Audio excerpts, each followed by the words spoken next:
Donc dans les 2 messages précédents, nous avions pris le chapitre d'Éphésiens 6 et nous avions parlé des armes spirituelles. Donc je vais reprendre un des versets qu'on avait vus. Donc Éphésiens 6, verset 13. Éphésiens 6, verset 13. C'est pourquoi prenez toutes les armes de Dieu, afin de pouvoir résister dans le mauvais jour et tenir ferme après avoir tout surmonté. Le Seigneur nous appelle à vraiment prendre toutes ces armes pour résister dans le mauvais jour. Le mauvais jour, ça peut être chaque jour. Qu'on soit toujours prêt à résister, toujours prêt à manier les armes de Dieu. On en avait vu 6 les 2 fois précédentes. Donc c'était toutes ces armes qui sont comparées par Paul à l'armure du soldat romain. Aujourd'hui, on va continuer avec la prière qui est évoquée au verset 18. Donc la prière n'est pas évoquée comme une arme faisant partie de l'armure, mais ça reste une arme spirituelle que l'on doit manier. Donc on prend le verset 18, Éphésiens chapitre 6, verset 18. « Faites en tout temps, par l'Esprit, toutes sortes de prières et de supplications. Veillez à cela avec une entière persévérance et priez pour tous les saints. Faites en tout temps des prières par l'Esprit. » Nous ne prions pas pour ce que nous on veut, mais prions pour ce que Dieu veut, pour ce que Dieu nous met à cœur.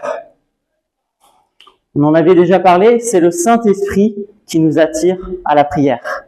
C'est lui qui nous donne envie de prier. Et c'est lui aussi qui nous montre ce que le Père désire. Personne ne connaît les choses de Dieu, si ce n'est l'Esprit de Dieu. C'est lui vraiment qui nous révèle le cœur du Père. Parfois, on peut commencer un temps de prière par des sujets qui sont nobles. On va prier pour bénir quelqu'un, pour la guérison de quelqu'un, pour la protection, pour la conversion de certaines personnes. Et on va voir que dans notre temps de prière, le Saint-Esprit va nous conduire différemment. Soit on va rester sur le même sujet, mais on va se rendre compte qu'on prie d'une manière de laquelle on n'avait pas prévu de prier. Ou voir le Saint-Esprit peut nous conduire vers un autre sujet auquel on n'avait pas pensé. Ça ne veut pas dire que le sujet d'origine était mauvais, qu'il ne plaisait pas à Dieu. Ça veut simplement dire que le Saint-Esprit voulait autre chose pour là, maintenant. Et si on ne sait pas pourquoi prier, ça peut arriver, on peut tout simplement prier en langue. On peut manquer de mots en français. En langue, on ne manquera jamais de mots. Et dans notre temps de prière en langue, le Saint-Esprit peut aussi nous mettre à cœur des sujets sur lesquels on priera avec notre intelligence. Donc on laisse l'Esprit conduire notre temps de prière, et même qu'on l'invite à conduire notre temps de prière. Prier par l'Esprit, c'est aussi appeler le Seigneur dans nos combats. Donc on l'a vu, le Seigneur il nous équipe, il nous donne des armes, mais ça ne veut pas dire qu'on est seul dans le combat. Et toutes les armes de Dieu seraient inutiles et inefficaces s'il n'y a pas Dieu derrière, si Dieu n'est pas avec nous. Bien sûr, nous sommes dans le combat, nous sommes équipés, mais nous sommes avec Dieu, il est avec nous. Donc Paul nous invite à faire toutes sortes de prières et de supplications inspirées par le Saint-Esprit. Donc, j'ai pris quelques exemples de sortes de prières, c'est une liste qui n'est absolument pas exhaustive. Un premier exemple qu'on peut prendre, et auquel on ne penserait pas forcément, c'est la louange. On catégoriserait pas forcément la louange dans la prière, mais dans la louange, on proclame qui est Dieu. On reconnaît qui il est, on reconnaît sa puissance. On célèbre ses bontés, on célèbre ses bienfaits. Et ça fait partie de la prière. Il y a aussi des prières d'action de grâce, où on va remercier Dieu. Donc là, avec la louange et les prières d'action de grâce, on a vraiment la base de la prière, on a l'essentiel. Qu'on ne passe pas une seule journée sans remercier notre Seigneur, qu'on ne passe pas une journée sans le louer. On a également des prières de combat, Là, si on est équipé d'armes, c'est notamment parce qu'il y a des épreuves, parce qu'il y a des combats. Il y a besoin de prier pour résister à la tentation, pour que des situations changent. La prière est nécessaire dans ces cas-là. Donc il y a des prières avec l'intelligence, des prières en langue. Donc quand je dis avec l'intelligence, c'est en français ou dans une langue connue. Il y a des prières de demande. Voilà, on va simplement demander quelque chose à Dieu. Voilà, on a un besoin, on veut qu'une situation change, on demande quelque chose à Dieu. Il y a des prières où on expose notre cœur à Dieu. Voilà. David le fait souvent dans les psaumes. On a beaucoup de choses sur le cœur. Il y a des tristesses, il y a des difficultés. On vient vraiment tout déposer devant le Seigneur. Bien sûr, Dieu connaît nos besoins, il connaît nos pensées, il connaît nos désirs, il connaît toutes choses. Mais il aime qu'on lui présente toutes ces choses. Il aime qu'on lui présente notre cœur. Et quand on a besoin d'aide, bien sûr, il le sait d'avance, il le sait avant même qu'on en ait besoin, mais il désire qu'on l'appelle à l'aide. Dieu prend plaisir à ce que l'on se confie en lui, à ce qu'on lui témoigne de notre confiance, quels que soient les sujets de notre vie. Veillez et priez, afin que vous ne tombiez pas en tentation. Veillez et priez. Ce sont les paroles de notre Seigneur aux disciples. Et bien sûr, elles sont tout aussi valables pour nous. Ce sont des paroles, c'est un conseil, mais même plus, c'est un ordre, c'est un impératif. Veillez et priez. La veille et la prière sont une arme pour résister à la tentation. Et je dis bien une arme, et pas des armes, car la veille et la prière fonctionnent ensemble. Les deux sont nécessaires. On va prier pour résister à la tentation, pour demander à Dieu la force de résister à la tentation. Mais on a également besoin de veiller. Si on ne veille pas et que l'on ne remarque pas le piège qui est devant nous, on aura beau être fort, il se peut que ce soit trop tard si on tombe dans le piège. Et bien sûr, si on veille, qu'on voit, qu'on discerne, mais que nous n'aurons pas pris la force nécessaire dans notre temps avec Dieu, c'est également compliqué.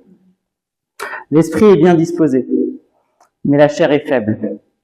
Soyons vigilants à ne pas dévier.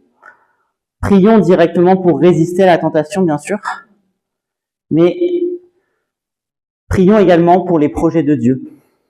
Prier pour les projets de Dieu nous aidera à résister à la tentation. Bien sûr, il est bon de demander « Seigneur, donne-moi la force de résister ». Mais le but est aussi que on n'ait même plus envie de ces choses. Et pour cela, attachons-nous à la volonté de Dieu. En priant pour la volonté de Dieu, on s'y attache. Quand on prie pour quelque chose, on a envie de voir l'exaucement. Si on prie le Seigneur pour que sa volonté soit faite, pour que sa sainteté soit manifestée, nécessairement, on n'aimera pas tout ce qui va déplaire à Dieu, tout ce qui ira en dehors, à l'opposé de sa volonté. Donc on s'attache à la volonté de Dieu et qu'on se détache de notre propre volonté. Quand on s'attache à la volonté de Dieu, on se détache de notre propre volonté. En passant du temps avec Dieu, notre cœur s'aligne sur le sien. Nos désirs changent pour correspondre aux désirs de Dieu. Et les désirs de la chair ont ainsi moins de prise sur nous. Priez pour tous les saints. Je reprends Ephésiens 6,18. Priez pour tous les saints. Nous ne sommes pas tout seuls. Voilà. C'est facile de trouver des sujets de prière pour soi-même, mais on ne doit pas oublier que nous sommes un seul corps. Nous sommes membres les uns des autres. Il ne serait pas juste d'uniquement prier pour soi et d'oublier le corps. Paul et le Seigneur lui-même nous invitent à prier les uns pour les autres. Donc les 2 dernières fois, on avait vu toutes les armes qui sont comparées à l'armure du soldat romain. Dans cette armure, il n'y a aucune protection pour le dos. La cuirasse, elle protège l'avant, elle est attachée à l'arrière, mais le dos est sans protection. Vous imaginez bien que dans une bataille, c'est un risque, que l'ennemi peut essayer de viser le dos. Mais l'armée qui avance, visualisez l'armée romaine, elle avance en rang. Bien sûr, il peut y avoir un peu de désordre dans la bataille, mais il y a toujours un soldat à côté de soi. Même si nous, on ne voit pas dans le dos, il y aura toujours un soldat qui verra. Un soldat allié qui peut soit intervenir, soit au moins avertir qu'il y a un danger. Que ce soit la même chose dans l'armée de Dieu. Que nous combattions dans l'intercession. C'est par l'intercession que nous protégerons le dos de nos frères et sœurs. Donc soyons attentifs, soyons alertes pour nous-mêmes, mais aussi pour nos compagnons d'armes, pour nos frères et sœurs dans la foi. Demandons au Seigneur de nous montrer comment intercéder les uns pour les autres. Il y a certaines personnes où, voilà, il y a directement des sujets qui vont nous venir. Et il y en a d'autres où on va parfois se dire « Ah bah merci Seigneur parce que ce frère, cette sœur, il n'y a vraiment aucun problème dans sa vie. À chaque fois que je le vois, il est souriant. Il n'y a aucun problème. » Mais peut-être qu'il y a des choses dont on n'est pas conscient. Donc demandons au Seigneur de nous montrer pourquoi prier, pour quel sujet prier et comment prier les uns pour les autres, afin de se protéger mutuellement. Et prenons soin les uns des autres, dans l'exhortation, dans la consolation. Éphésiens 6, on va continuer en fait. Éphésiens 6, versets 19 et 20. Priez pour moi, afin qu'il me soit donné, quand j'ouvre la bouche, de faire connaître hardiment et librement le mystère de l'Évangile, pour lequel je suis ambassadeur dans les chaînes, et que j'en parle avec assurance, comme je dois en parler. Donc Paul, il était emprisonné, mais il demande de prier pour l'annonce de l'Évangile. Il ne se préoccupait pas de son propre bien, de ses besoins, mais il se préoccupait du royaume. Paul cherchait toujours le royaume premièrement. Et il demandait la prière pour le royaume, mais il l'a demandé notamment en tant qu'autorité dans l'Église, pour que le ministère puisse être exercé. Dieu a donné Paul pour annoncer l'Évangile aux païens, et il fallait que cette mission soit accomplie. Il fallait que tout ce qui se dresse contre cette mission soit balayé, et pour cela, il demandait la prière des frères et sœurs. Ce soit une incitation pour nous à prier pour les responsables dans l'Église, afin que l'œuvre de Dieu soit faite. Ça peut être facile de se dire « Ah oui, mais il a ou elle a une telle grande foi, il connaît si bien la parole de Dieu. À quoi va servir ma prière ? Ce serait plutôt aux responsables de prier pour moi. » Qu'on n'ait vraiment pas cette pensée. Bien sûr, les responsables prient pour nous, mais prions aussi pour eux. Prions pour que l'œuvre de Dieu puisse être exercée. Prions pour la sagesse, pour le discernement, pour la force, pour le courage, pour tout ce dont ils peuvent avoir besoin pour que l'œuvre de Dieu soit faite. Que notre premier sujet de prière soit l'avancée du royaume de Dieu. Cherchez premièrement le royaume de Dieu, le royaume et la justice de Dieu, et toutes ces choses vous seront données par-dessus. Donc tout à l'heure, on a évoqué différents types de prières. Le premier que j'ai évoqué, c'est la louange. Donc on voit également dans la parole que la louange spécifiquement est également une arme qui est puissante. On pourrait visualiser la louange comme voilà, un temps particulier dans l'Église, un temps agréable où on se fait du bien, on va chanter pour Dieu. Le but de la louange n'est pas qu'on se fasse du bien. Le but de la louange, c'est de glorifier Dieu. Et la louange a également un impact dans la guerre spirituelle. Elle participe à la guerre spirituelle. Et c'est ce qu'on va voir à travers 2 passages de la parole. Le premier, ça va être dans Acte 16. Donc d'abord, je vous donne un peu le contexte. Donc Paul est avec Silas, ils annoncent l'évangile, et ils sont suivis pendant un temps par une servante à l'esprit de Python. Paul comprend qu'il doit chasser cet esprit, il le fait donc, et là les maîtres de la servante, qui gagnaient de l'argent grâce à elle et à son esprit mauvais, sont en colère, lèvent une foule contre Paul et Silas et finissent par les faire emprisonner. On en arrive donc au verset 23, et on va lire jusqu'au 26. Acte 16, versets 23 à 26. Après qu'on les eut chargés de coups, ils les jetèrent en prison, en recommandant au geôlier de les garder sûrement. Le geôlier ayant reçu cet ordre, le jeta dans la prison intérieure, et leur mit les ceps aux pieds. Vers le milieu de la nuit, Paul et Silas priaient et chantaient les louanges de Dieu, et les prisonniers les entendaient. Tout à coup, il se fit un grand tremblement de terre, en sorte que les fondements de la prison furent ébranlés. Au même instant, toutes les portes s'ouvrirent, et les liens de tous les prisonniers furent rompus. Donc Paul et Silas, ils sont roués de coups. Ensuite, ils sont mis en prison. Tout ça pour avoir servi le Seigneur. Humainement, ils auraient pu être en colère contre Dieu. Ils auraient pu se plaindre. Mais le réflexe de Paul et Silas dans cette situation a été de louer le Seigneur. Et on pourrait se dire, quelle raison avait-il de louer le Seigneur ? La situation n'a pas l'air très réjouissante. Pour autant, nous avons toujours des raisons de louer le Seigneur. Premièrement, il est Dieu. Il est tout-puissant. Il est digne de louange. Il nous a sauvés. Il est avec nous.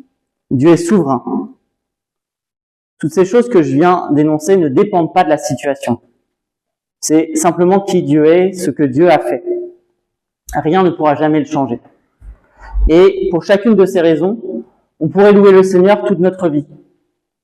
Et ça ne serait pas trop. Il n'y a pas besoin d'un événement particulier pour louer le Seigneur. De plus, le Seigneur ne nous appelle pas à regarder la situation. Il ne dit pas « regarde là où tu es ce qui se passe ». Il dit « regarde à moi ». Il nous appelle vraiment à regarder à lui. Psaume 34, verset 5. Psaume 34, verset 5. Quand on tourne vers lui les regards, on est rayonnant de joie, et le visage ne se couvre pas de honte. Amen. Quand on regarde au Seigneur, il est naturel de le louer. On ne va pas être dans la peur, dans l'inquiétude, lorsqu'on est face au Seigneur, qu'on regarde à lui. Face au Seigneur, nous sommes rayonnants de joie.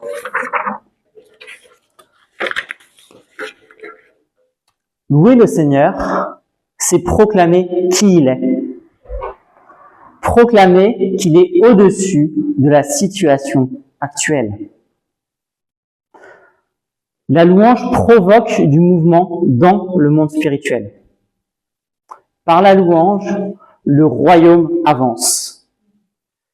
Et des victoires peuvent être acquises dans la louange. Et il y a même des victoires qui doivent être acquises dans la louange. Que ta volonté soit faite sur la terre comme au ciel. C'est dans notre Père, nous le prions. Et dans la louange, on appelle les choses du ciel à se manifester sur la terre. Et c'est ce qu'on voit dans notre exemple. Paul et Silas ont loué le Seigneur. Et pendant la louange, le monde spirituel a tremblé. Et c'est venu se répercuter dans le monde physique. Le ciel a tremblé, puis la terre a tremblé, allant jusqu'à ébranler les fondements de la prison. 1 Pierre, chapitre 4, verset 13. 1 Pierre, chapitre 4, verset 13. Réjouissez-vous au contraire de la part que vous avez aux souffrances de Christ, afin que vous soyez aussi dans la joie et dans l'allégresse lorsque sa gloire apparaîtra. Quand on souffre pour le Seigneur, que ce soit dans l'allégresse. Paul et Silas, ils n'ont pas été emprisonnés pour un crime. Ils n'ont pas fait une quelconque rébellion, ils n'ont rien volé. Mais ils ont été emprisonnés pour avoir témoigné du royaume de Dieu. Et on voit dans les Actes que les premiers disciples étaient tout joyeux d'être jugés dignes de souffrir pour le Seigneur. C'est également le cas de Paul et Silas ici. Et je prie que ça soit notre cas. Soyons de même réjouis si nous sommes trouvés dignes de souffrir pour le Seigneur. En n'oubliant également pas que le Christ lui-même, notre Seigneur lui-même a souffert, bien plus souffert qu'aucun homme ne pourrait souffrir, et qu'il ne l'a pas fait pour lui-même, mais il l'a fait pour nous sauver. Donc avant de passer au deuxième passage, je vais vous partager un témoignage d'une guerre qui a eu lieu dans mon âme et que j'ai pu gagner par la louange. Donc, il y a quelque temps, j'ai passé une semaine qui était pour moi très difficile, une semaine où il y avait beaucoup de pression, à la fois des pressions extérieures, avec une charge de travail intense, et à la fois avec une pression intérieure due à différents questionnements. Des questionnements qui étaient importants, j'avais besoin de réponses. Seul le Seigneur pouvait me donner ces réponses, mais je ne les avais pas encore. Donc à cause de cette accumulation, mes nerfs étaient fortement éprouvés. Et je rentrais chez moi le soir, émotionnellement chargé. J'avais vraiment besoin de répandre mon cœur devant le Seigneur, comme on l'a vu tout à l'heure.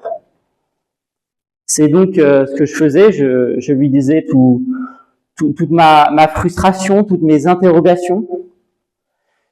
Et un soir, dans cette semaine, j'ai vraiment pris la décision de louer le Seigneur. Pas de le louer parce qu'il est Dieu, parce qu'il est tout-puissant, bien sûr il l'est, mais je voulais le louer pour cette situation précise. Je voulais remercier le Seigneur pour cette situation qui était difficile.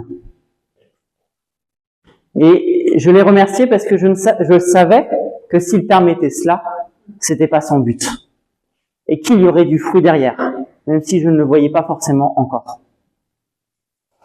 J'ai donc loué le Seigneur ce soir-là, et je vais pas vous mentir, le lendemain, la situation n'avait pas changé. Il y avait toujours autant de pression au travail, j'avais toujours ces mêmes interrogations, elles étaient toujours aussi importantes, et elles étaient toujours sans réponse. Pour autant, j'étais dans la paix du Seigneur. Je m'étais véritablement confié en lui. J'avais trouvé toute ma force en lui. Et la charge qui était immensément lourde sur moi était devenue beaucoup plus légère, parce que le Seigneur la portait avec moi. Par la louange, on regarde au Seigneur, pas à nous-mêmes. Par la louange, on remet notre destin au Seigneur. On ne le garde pas entre nos mains. Dans la louange, on décide de s'abandonner à lui. Qu'on s'abandonne au Seigneur. C'est à lui de conduire la barque. Nous ne sommes que passagers.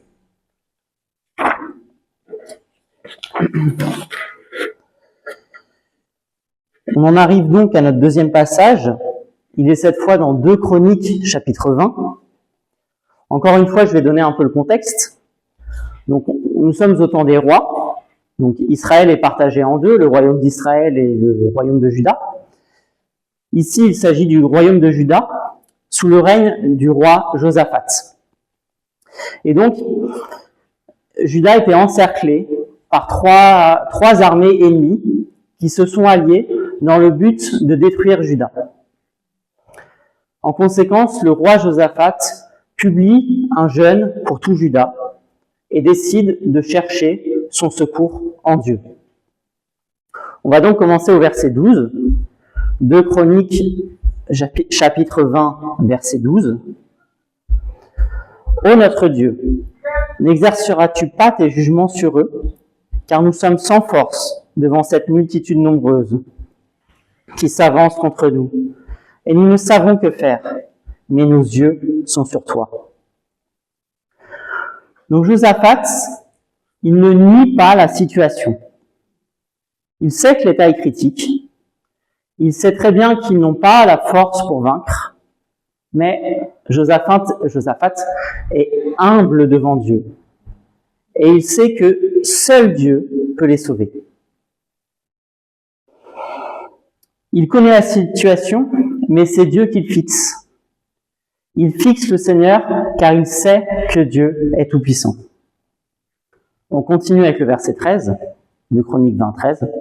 « Tout Juda se tenait debout devant l'Éternel, avec leurs petits-enfants, leurs femmes et leurs fils. » Tout Juda se tenait debout devant l'Éternel.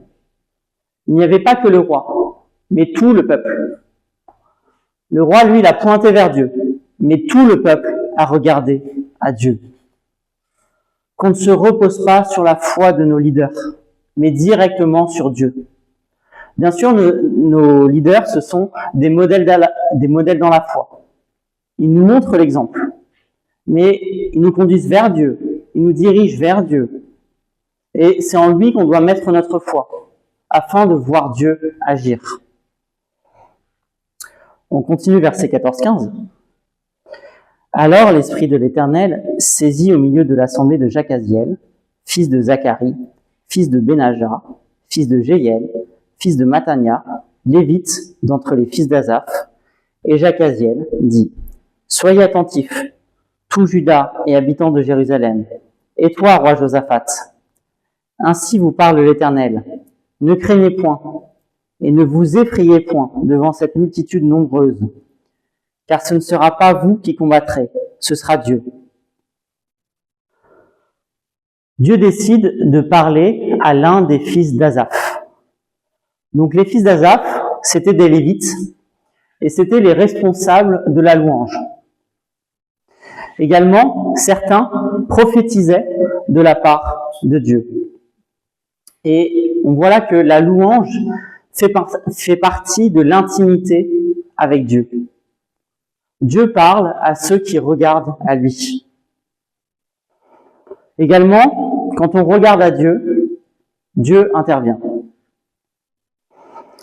Donc Dieu sait qu'on a besoin de lui, et il ne nous abandonne pas. Il est toujours là. Ne craignez point. Il nous le rappelle encore ici. Il répète ces paroles tout au long de la Bible. Ne craignez point. N'ayez pas peur.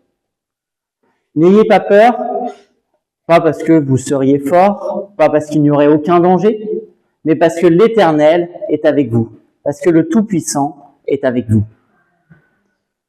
Si notre combat est dans la volonté de Dieu, alors il combat avec nous. Dieu combat pour nous. Quel que soit ce qui nous assaille, Dieu n'est pas sans ressources. Dieu ne sera jamais sans ressources. On avance un peu, on passe au verset 20 jusqu'à 24, donc 2 Chroniques 20, versets 20 à 24.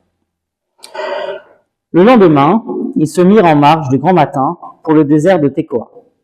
À leur départ, Josaphat se présenta et dit, « Écoutez-moi, Juda et habitants de Jérusalem. Confiez-vous en l'Éternel, votre Dieu, et vous serez affermis. Confiez-vous en ses prophètes, et vous réussirez. » Puis, d'accord avec le peuple, il nomma des chantres qui, revêtus d'ornements sacrés et marchant devant l'armée, célébraient l'Éternel et disaient, « Louez l'Éternel, car sa miséricorde dure à toujours. » Au moment où l'on commençait les chants et les louanges, l'Éternel plaça une embuscade contre les fils d'Ammon et de Moab, et ceux de la montagne de Séhir, qui étaient venus contre Juda. Et ils furent battus. Les fils d'Ammon et de Moab se jetèrent sur les habitants de la montagne de Séhir, pour les dévouer par interdit, et les exterminer. Et quand ils en eurent fini avec les habitants de Séhir, ils s'aidèrent les uns les autres à se détruire. Lorsque Juda fut arrivé sur la hauteur d'où l'on aperçoit le désert, Ils regardèrent du côté de la multitude, et voici, c'étaient les cadavres étendus à terre, et personne n'avait échappé. Donc Dieu avait dit qu'il interviendrait. Josaphat aurait pu se passer sur les récits passés, où l'armée d'Israël avait vaincu l'ennemi qui était bien plus nombreux, parce que l'Éternel était intervenu pour les fortifier, pour les aider dans le combat. Mais là, Dieu avait dit lui-même que ce ne serait pas eux qui combattraient, mais que ce serait Dieu qui combattrait lui-même. Donc Josaphat ne s'est pas réfugié derrière l'épée et le bouclier en disant qu'il fallait absolument tout tenter. Et il a décidé de faire confiance à Dieu et il a ordonné la louange alors même que le Seigneur n'était pas intervenu. Il ne s'était encore rien passé, mais le peuple s'est mis à louer Dieu. Extérieurement, ça peut paraître complètement fou. Imaginez une armée qui est entourée par 3 autres armées, et il y a des personnes qui se mettent dans la louange. Humainement, ça n'a aucun sens. Et nous, dans nos propres combats, on pourrait se dire parfois que louer le Seigneur est une perte de temps. On ferait mieux d'utiliser ce temps à réfléchir pour trouver soi-même une solution. Mais louer le Seigneur n'est pas une perte de temps. Louer Dieu fait partie du combat. La louange fait partie de la guerre spirituelle. Quand Judas a loué Dieu, l'Éternel est intervenu et les ennemis ont été balayés. Il n'en restait plus un seul. Qu'on demande à Dieu le discernement dans nos combats. Il y a des combats qu'on ne doit tout simplement pas mener, car ils sont en dehors de la volonté de Dieu. Donc si nous sommes dans un combat de ce type, qu'on demande simplement pardon au Seigneur et qu'on arrête. Mais il y a des combats qui sont voulus par Dieu. Et donc, il y a des combats où Dieu combat avec nous, et on a aussi une part, j'ai envie de dire, matérielle à faire. Voilà. Il y aura des choses à faire dans ce combat. Et enfin, il y a des combats que Dieu mène pour nous. Et notre seule arme dans ce combat, ça va être la louange. On sera dans la louange pour célébrer Dieu, proclamer qui il est, le remercier également, et bien entendu mettre notre foi en lui, jusqu'à ce qu'il y ait résolution, ce qu'il y ait victoire dans le combat. Donc quel que soit le type de combat, qu'on loue notre Seigneur, car il est digne de louange. Qu'on regarde toujours à lui, car c'est lui qui est sur le trône. Ce n'est pas nous, c'est pas un ennemi sur le trône, mais Dieu. Tous ceux qui espèrent en l'Éternel ne seront point confondus. Qu'on espère en lui et qu'on en témoigne par notre louange. Amen.